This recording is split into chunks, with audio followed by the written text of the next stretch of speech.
Hello guys, today I'm going to be covering a tutorial for the Finale slides. This method is by far the fastest method of traveling in Finale and to the Finale skip. Um, I want to talk first about two things, and those are we need to avoid two invisible walls, and we also need to avoid a huge hole after the second door.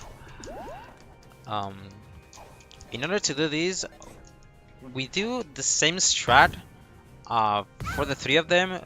For the hole, it might be a little bit different, but it's essentially the same strat. And that strat is pretty much going right and then go left. Um, it might sound kind of silly, but that's a strat. Um, for the walls, we don't know why the reason for this to work, but as long as you're holding left, where you're getting passed through the invisible walls, you're gonna get past them, so you're not gonna bonk. For the hole, it's a little bit different. I'm gonna explain it once I'm there. But for starters, here you just sprint jump, then you keep spamming R and doing wall kicks until you reach this part. You hold up here, and your hotkey is gonna ride the wall and get up here. You can speed up that process by holding down, but be careful to not hold down for too long, otherwise you're just gonna fall here. So be careful of that. For this next part, you're gonna spin jump, and I'm like, what I'm aiming right now, right there, because that's where the slide is. Be sure to not aim like here, because otherwise you're not gonna ride the slide, you're gonna fall. So you're gonna do that. You can climb the roof before this, by doing an A, then dash, and then A cancel again. But I don't do that since I failed it many times and it's not consistent to me. So I just come to this part. In this corner of the arc, you're guaranteed to you're guaranteed to climb the roof. So it's a lot more consistent, and it just loses like 1 second maybe compared to climbing the roof here. So as I said before, for the slides, be sure to touch the roof first before actually attempting to do the slides. And once you're on the slides, you wanna press F5, and after you press F5, you're gonna notice that everything is gonna become a lot more brighter, and you are gonna actually see what's going on in Finale, like that. The reason behind this is because pressing F5 touches the settings a little bit. It gets rid of shadows and I think other settings around that. So Finale looks a lot better, and you can actually see like the arcs and what's going on. Be careful with this though, because before finishing the slides, you wanna activate this again by pressing F6.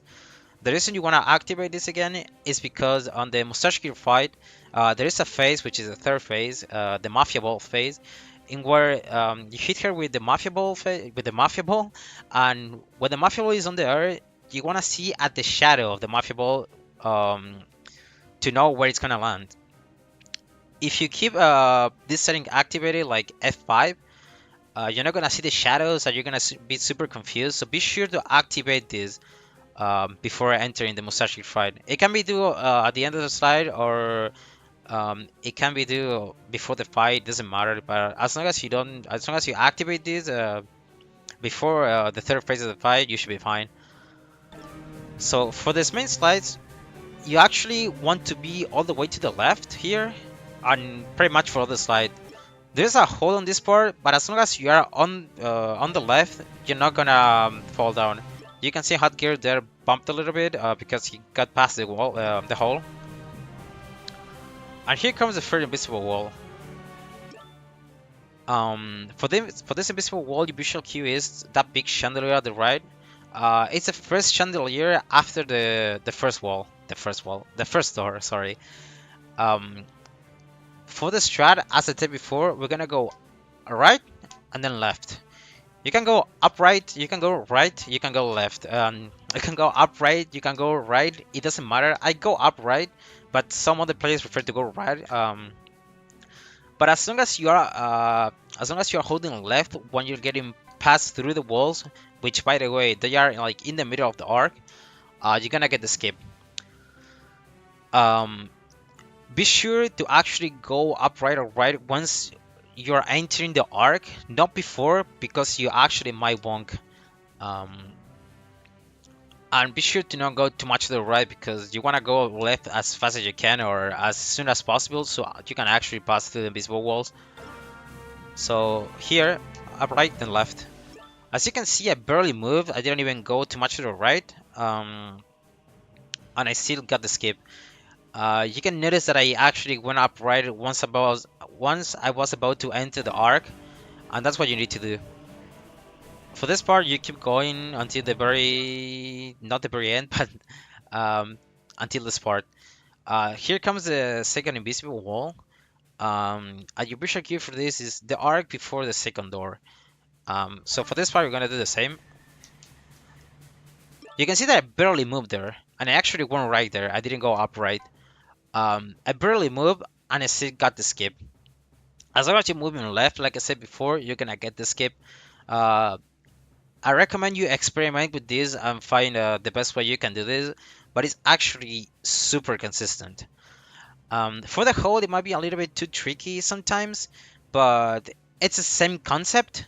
Uh, you wanna go right, then left, but you wanna go quite far to the right, but not too much because you might wonk otherwise. Um, the hole is actually quite huge, but it doesn't cover like the whole section between the door and the arc. It actually starts before the arc, and it covers like half the section, the wall section. So you wanna go right here, and then go left. Go left quite a bit, so you actually land on the slide on the other part, but go left. Sorry, go left quite a bit, so you actually land, and so you don't bonk on the arc. So you need to go left quite a bit to the left. I don't know if that makes sense or not. Here I like to press F6 to make the second go back to normal. And here I do it a little bit different. I might lose like 1 or 2 seconds doing this, but it's actually super consistent. I said before when I first climbed the roof that there is that corner on the arc that you can climb and it's 100% warranted. As long as you aim for that part, you're gonna climb the roof. So it's super consistent like that. It doesn't matter if you're holding way too much to the right or whatever, but you're gonna climb. So I'd rather climb the roof in this part. Um, some players like to climb the roof like on this part after this arc. There are a few invisible walls here that you also need to avoid. So if you wanna check that out, you can probably see other Finale tutorial strats. Um, for this part, after I climb the roof, I just jump here because there are some invisible walls, and then I keep sprint jumping until I reach the part, until I reach the wall. You wanna drop here and let go just stick to neutral, so you don't actually climb the wall, and then you go forward here. Get as close as you can here, jump here, and you're gonna ride those timepieces. It's that trick is actually super easy, so don't be scared. It looks kind of tricky and hard, but it's actually super easy. So don't be afraid of experimenting with that. Uh, this is the fastest method of doing the slides at least. Maybe my end is a little bit different. It loses 1 or 2 seconds, but it's still super fast. So be sure you experiment with this to be sure you actually master this. It's actually quite consistent, and you will realize once you start doing this. So good luck to all the new players.